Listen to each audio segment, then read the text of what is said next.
ত্রিপুরা মধ্যশিক্ষা পর্ষদ পরিচালিত উচ্চ মাধ্যমিক 2025-এর ফলাফল বেরিয়েছে।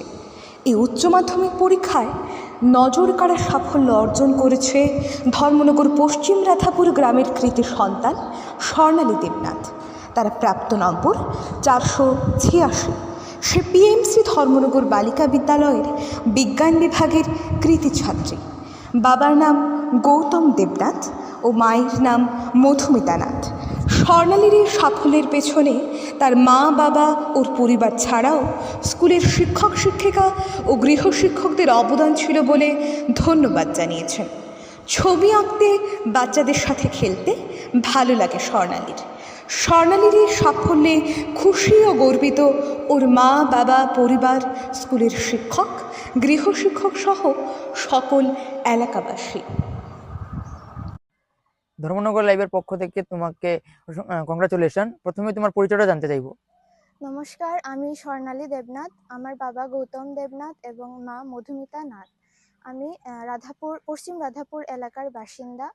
আমি ধর্মনগর উচ্চতর সরকারি মাধ্যমিক বালিকা বিদ্যালয়ের ছাত্রী। এবছর টিবিএসসি পরিচালিত উচ্চ মাধ্যমিক পরীক্ষায় আমি উত্তীর্ণ হয়েছি এবং আমার প্রাপ্ত নম্বর 486, 500-এর মধ্যে। তোমার কতজন গৃহশিক্ষক ছিল? আমার মোট 5 জন গৃহশিক্ষক ছিল। পড়াশোনার পাশাপাশি তুমি কি করতে ভালোবাসো? পড়াশোনার পাশাপাশি ছবি আঁকতে, খেলতে ভালোবাসি। তুমি পরবর্তী সময়ে কি নিয়ে পড়তে চাও? পরবর্তীকালে আমি গ্রাজুয়েশন করব আর তার পাশাপাশি কম্পিটিটিভ এক্সামের প্রিপারেশন করব। তুমি পরীক্ষার আগে ক ঘন্টা করে পড়তে? পরীক্ষার আগে 5 থেকে 6 ঘন্টা। যারা তোমার ছোট ভাই বোন আছে যারা পরীক্ষা দেবে উচ্চ মাধ্যমিক বা মাধ্যমিক, তাদের জন্য কি বার্তা রাখবে তুমি? যেহেতু আমি বিজ্ঞান বিভাগ থেকে পড়েছি, তাই এক্ষেত্রে প্র্যাকটিস করাটা হলো মেইন।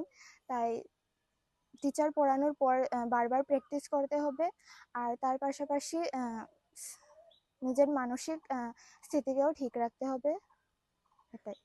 স্কুল থেকে তোমাকে কতটুকু সাহায্য করেছিল? স্কুলের শিক্ষকরা আমাকে অনেক সাহায্য করেছে। তোমার এই সাফল্যের পেছনে কার কার অবদান ছিল? আমার এই সাফল্য অবশ্যই আমার একার নয়, এর পেছনে আমার মা বাবার অবদান তো আছেই। তার পাশে আমার গৃহশিক্ষকেরাও আমাকে অনেক সাহায্য করেছে। আমার স্কুলের শিক্ষক, তারপর আমার বন্ধু বান্ধব, তারাও আমাকে অনেক সাহায্য করেছে। বাবা হিসাবে মেয়ের সাফল্যে আপনি কতটুকু খুশি? মেয়ের সাফল্যে তো আমি খুবই খুশি। এটা কাঙ্ক্ষিতই ছিল। মোটামুটি যেরকম পড়াশোনা করেছে এটা আশা করেছিলাম। খুশি হয়েছি। আর আপনার মেয়ের পরবর্তী সময় কি নিয়ে পড়তে চায়? ও ইচ্ছা বর্তমানে গ্রাজুয়েশন করবে, তারপরে কম্পিটিটিভ বিভিন্ন এক্সাম দেবে, এক্সাম দিয়ে দেখবে আর কি পরবর্তী সময়ে কোনো অ্যাডমিনিস্ট্রেটিভ বা এরকম চান্স যদি পায়। অনেক অভিভাবকরা দেখতে পারলাম যে পড়াশোনার পাশাপাশি গান বাজনা এসবে দিতে চায় না, পড়াশোনার ক্ষতি হয়। তো আপনার কি বলবেন এই বিষয়ে? না, তেমন ক্ষতি না। এটা আসলে মন মানসিকতা, ফ্রেশনেসের একটু দরকার আছে। আর্ট, গান, খেলাধুলার সঙ্গে সঙ্গে কিছু থাকা দরকার মনে করি। মেয়ের সাফল্যে মা হিসাবে আপনি কতটুকু খুশি? আমি তো খুবই খুশি। আমার মেয়ে মানে এতটুকু ভালো করতে পেরেছে দেখে খুবই খুশি হয়েছি। আর শুধু আমি না, আমার পরিবারের সবাই খুশি হয়েছে। আমার আত্মীয় স্বজন যারা আছে তারাও সবাই খুশি হয়েছে। তোমার এই পড়াশোনার কোনো কি বাধা বিপত্তি এসছে? হ্যাঁ, বাধা বিপত্তি তো সবার জীবনেই থাকে, আমারও ছিল হয়তো, কিন্তু আমার বাবা মার সাপোর্টে আমি এতদূর আসতে পেরেছি, এটাই অনেক। বোন হিসাবে তুমি কতটুকু খুশি তোমার ছোট বোনের সাফল্যে? আমি অনেকই খুশি, যেহেতু আমার বোন এতটুকু ভালো মার্ক পেয়ে 12 পাস করেছে। তো আমি ওকে সাপোর্ট করব, আজীবন সাপোর্ট করে যাব। যেহেতু এতটুকু ও সাফল্য পেয়েছে, আমি চাই যে ভবিষ্যতে ও অনেক সাফল্য পাক, অনেক জীবনে আগে যাক। বড় বোনের সাফল্যে তুমি ছোট বোন হিসাবে কতটুকু খুশি?